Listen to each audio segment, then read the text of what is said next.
Hello my dear students, welcome to बाथम class. एक question जो बहुत ही इम्पोर्टेंट है स्ट्रेट लाइन के, और ये स्ट्रेट लाइन का लास्ट वीडियो है। और सारे इम्पोर्टेंट क्वेश्चंस हमने डिस्कस कर लिए हैं, कुछ एक दो बाकी हैं, वो मैं आज आपको बताता हूँ। तो triangle A B C are A B C, तीन पॉइंट दे रखे हैं। Find the slope of line B C. तो सबसे पहले तो हमें एक डायग्राम बनाना पड़ेगा, एक ट्रायंगल बनाना पड़ेगा ए बी सी। ए का कोऑर्डिनेट है 3,8, बी का कोऑर्डिनेट है -1,2 और सी का कोऑर्डिनेट है 6,-6। तो फर्स्ट पार्ट है, इसमें पूरा slope of line B C बताइए। तो स्लोप मतलब m, तो बी सी ये दे रखा आपका, तो y2 -y1 और x2 -x1, माइनस का 8/7, ये आपका पहला स्लोप आ गया। बहुत ही सिंपल था, फॉर्मूला आप जानते ही थे। सेकंड पार्ट देखिए क्या कह रहा है, equation of line perpendicular to BC and passing through, ये है। मान लेते हैं एल है वो लाइन जो बीसी पर तो परपेंडिकुलर है, लेकिन कहाँ से होकर जा रही है, ए पॉइंट से होकर जा रही है। तो मैंने आपको पहले बता रखा है कि जब भी कभी परपेंडिकुलर लाइन की क्वेश्चन पूछी जाए तो आपको दो बातें पता होनी चाहिए। पहला तो एक पॉइंट पता होना चाहिए, तो पॉइंट तो यहाँ दे रखा है, पॉइंट है आपका ए, दैट इज 3,8, और आपको एल का स्लोप दिया हो, तो स्लोप ऑफ एल, तो जो स्लोप ऑफ एल होगा वो बीसी के स्लोप का क्या होगा, रेसिप्रोकल होगा, प्लस नेगेटिव साइन के साथ। तो ये निकला 8/7, ये इसका स्लोप हो गया, स्लोप ऑफ एल। तो इन दोनों को, सॉरी मैं गलत लिखा, 7/8। तो अगर इन दोनों को हम प्रोडक्ट करेंगे तो -1 आ जाएगा। तो ये जो हमने लिखा यहाँ पर, ये क्या आया, स्लोप ऑफ एल। क्यों हमने ये लिखा, उसका रीजन ये है बच्चों, क्योंकि बीसी और एल दोनों परपेंडिकुलर है, और हम जानते हैं जब दो लाइनें परपेंडिकुलर होती हैं तो उनके स्लोप का प्रोडक्ट कितना होना चाहिए, -1। तो वही हमने यहाँ पर लिख दिया। तो ये आपका आया स्लोप ऑफ एल आ गया। ठीक है, स्लोप फर्स्ट हो गया, स्लोप ऑफ एल हो गया। आगे क्या पूछते हैं, पासिंग थ्रू ए, तो इक्वेशन हम निकाल लेते हैं, इक्वेशन ऑफ लाइन।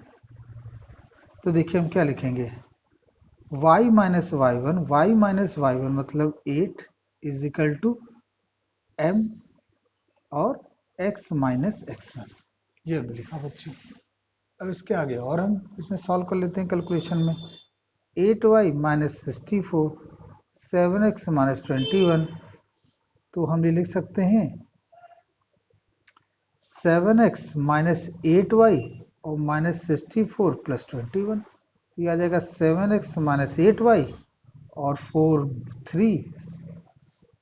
4 ये आया माइनस का 43। तो सेकंड जो पार्ट आपका बना वो ये आपका आंसर आया, एक ही आंसर आ गया। तो इस तरह से आपने ये क्वेश्चन समझ लिया होगा। ये क्वेश्चन काफ़ी आसान है, जैसे पुराने क्वेश्चन हैं वही, इसमें कुछ नयापन नहीं। सिर्फ नया ये है कि आपको एक परपेंडिकुलर लाइन की इक्वेशन निकालनी। क्वेश्चन आइए इसको सॉल्व करते हैं। पॉइंट ए और बी के दो कोऑर्डिनेट दे रखे हैं रिस्पेक्टिवली, ए और बी के। स्लोप ऑफ, पहला तो स्लोप ही, स्लोप ऑफ ए बी। तो इसके लिए हमने आपको ए का कोऑर्डिनेट कितना दिया है, ए का है 7, -3, और बी का कितना दिया 1, 9। तो हम इसको यहाँ ले सकते हैं, 9 + 3 1 - 7, 12 माइनस का 6 कितना आ गया, -2 आ गया। स्लोप ऑफ ए बी आ गया। अब स्लोप पता चल गया, अब हम पता करें सेकंड पार्ट। ये तो फर्स्ट पार्ट है। Second, equation of the perpendicular bisector of line segment A B, equation of perpendicular bisector of line segment. मान लेते हैं ये एक जो लाइन थी वो ये थी, ए बी मान लेते हैं। तो जो आपको इक्वेशन निकालनी है वो एक तो परपेंडिकुलर है, परपेंडिकुलर तो कहीं भी हो, लेकिन वो बाइसेक्टर भी है। मतलब एलएम को आपको, एलएम की आपको इक्वेशन निकालनी है, लेकिन एलएम की विशेषता क्या है, एक तो ये ए बी के मिड पॉइंट पर है और दूसरा परपेंडिकुलर।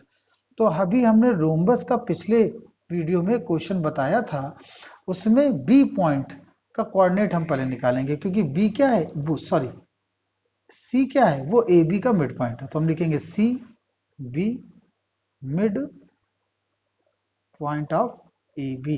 तो सी का कोऑर्डिनेट कितना हो जाएगा, ए और बी के 7 1 8 डिवाइडेड बाई 2 दैट इज 4, -3 और 9 6 डिवाइडेड बाई 2 दैट इज 3। सी का पॉइंट आ गया। अब आपको निकालना है एलएम। एलएम जो एक लाइन है, एलएम का स्लोप निकालना है। तो स्लोप ऑफ एलएम, अब एलएम के बारे में तो आप जानेंगे, वो ए बी पर क्या परपेंडिकुलर है, और ए बी लाइन का स्लोप आपने देख ही लिया है, कितना निकला बच्चों, -2। तो एलएम लाइन का स्लोप कितना होगा, सिंपली 1/2 होगा, क्योंकि 1/2 में -2 का मल्टीप्लाई करने पर -1 आ जाता है। तो that is slope of LM हो गया। अब आप इक्वेशन निकाल लीजिए, इक्वेशन ऑफ एलएम। तो आप जानते हैं y minus y1 is equal to 1/2 x minus x1, 2y minus 6 x minus 4, तो आ जाएगा -6 + 4 और x minus 2y, x minus 2y is equal to -2। This is your answer. तो ये भी आपका क्वेश्चन क्लियर हुआ जो हमने यहाँ पर आपको बताया। अब थर्ड पार्ट में क्या पूछ रहे हैं, थर्ड पार्ट में ये हमसे पूछ रहे हैं कि वैल्यू ऑफ p बताइए, जबकि -2 और कमा p जो lies on it, lies on it, on it का मतलब हो गया कि वो जो है the value of p if -2 कमा p लाइज ऑन इट, तो p जो पॉइंट है वो इस लाइन पर एग्जिस्ट कर रहा है, कहीं भी इस लाइन पर एग्जिस्ट कर रहा है। तो अगर P पॉइंट इस लाइन पर कहीं एग्जिस्ट कर रहा है तो उस केस में ये पॉइंट इसको सेटिस्फाई करेगा। तो हम देखेंगे, लिखेंगे यहाँ पर -2 P lies on line x minus 2y is equal to -2। So x की जगह लिख देंगे -2 और p की जगह लिख देंगे, y की जगह लिख देंगे 2p इक्वल टू -2, -2 कैंसिल हो गया, p इज इक्वल टू 0। तो आपका कोऑर्डिनेट कितना होना, -2, 0। इसको थोड़ा साफ में लिख लें तो आएगा -2, 0। तो इस प्रकार से ये पॉइंट भी हमने निकाल लिया। तो आप देख सकते हैं इस क्वेश्चन में, इस क्वेश्चन की जो विशेषता थी कि इसमें वास्तव में तो देखा जाए कुछ भी इस क्वेश्चन में नया नहीं था, कुछ भी इस क्वेश्चन में नया नहीं था। फिर भी इस क्वेश्चन में वही रिवाइज किया गया है कि वही परपेंडिकुलर लाइन है, वही परपेंडिकुलर बाइसेक्टर लाइन है। तो आई होप ये वीडियो आपको समझ में आया होगा। इसको बार बार देखिए। आई एम डैम श्योर कि आपको ये चीज़ें क्लियर हो गई। और कमेंट बॉक्स में भी आप लिखें अगर किसी तरह की क्वेरी हो तो उसे मैं सॉल्व करने की कोशिश करूँगा। Thank you very much.